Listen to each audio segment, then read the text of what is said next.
Hello, আসসালামু আলাইকুম। আপনারা সবাই কেমন আছেন? আশা করি আপনারা সবাই ভালো আছেন। তো আমি আজকে আবারও আপনাদের জন্য নিয়ে আসলাম তেলের পিঠা। তো আমার আরেকটি রেসিপি আছে যেটাতে আমি চিনি দিয়ে তেলের পিঠা বানিয়েছি। তো আজকে আমি আখের গুড় দিয়ে বানাবো। সেম পজিশনে আমি কাইটা সুন্দর করে করেছি। ডোটা করার পরে আমি সেম পজিশনেই আমি শুধু ওখানে দিয়েছি চিনি আর এখানে দিয়েছি গুড়, এতটুকুই ব্যবধান। তা আপনারা চাইলে আমার সেই আগের রেসিপিটি দেখতে পারেন আমি কিভাবে ডোটা বানিয়েছি। তো দেখুন আমার পিঠাগুলো দেখতে একদম লাল টকটকে হচ্ছে আর আপনার ফুলে একদম চুপির মতো হয়ে গেছে। তো যেহেতু শুক্রবার বাচ্চাদের স্কুল বন্ধ, তো সকাল সকাল বাচ্চারা বায়না ধরেছে যে পিঠা খাবে। তো গ্রামের বাড়িতে এটা একদম সচরাচর, ঘরে পিঠা থাকবেই। তো এখন সকালবেলা উঠেই আমি বাচ্চাদের জন্য এই আখের গুড় দিয়ে তেলের পিঠাটা বানিয়ে দিলাম। যেহেতু এখন শীতের সিজন, তো পিঠা এগুলো তো সবসময় ঘরে থাকবেই। পিঠা না হলে গ্রামের বাড়িতে মনে হয় না যে গ্রামের বাড়িটা। তো যাই হোক, এখন আমার পিঠাগুলো একের পর এক দেখুন কি সুন্দর করে ফুলছে, আর ভিতরে কিন্তু অনেক তুলতুলে নরম, আপনারা দেখলেই হয়তো বুঝতে পারবেন।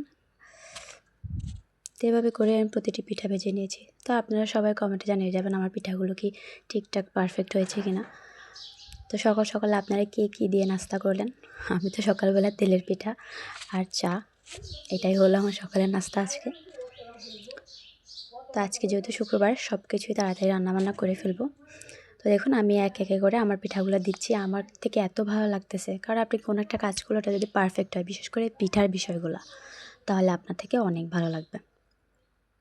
তো এই যে দেখুন, আবার এই পিঠাটা একটু ফুলেনি, কারণ আমার তেলের পরিমাণটা একটু কমে গেছে তাই। আর আমি খাবার একদমই অপচয় করি না, আমার যতটুকু প্রয়োজন আমি অতটুকুই নিই। এখানে আমি হয়তো 8-9 পিস পিঠা বানিয়েছি কম করে, শুধু আমাদের জন্য, আমার ফ্যামিলির জন্য, কারণ বেশি পিঠা বানালে পরে ওটা আর ভালো লাগে না। তো এই যে দেখুন আমার প্রতিটা পিঠাই পারফেক্ট হয়েছে। তো আপনারা প্লিজ সবাই কমেন্টে জানিয়ে যাবেন। আর যারা যারা এখন আমার চ্যানেলটি সাবস্ক্রাইব করেননি, তারা প্লিজ আমার চ্যানেলটি সাবস্ক্রাইব করে দিবেন, লাইক দিবেন, ফলো দিয়ে আমার পাশে থাকবেন।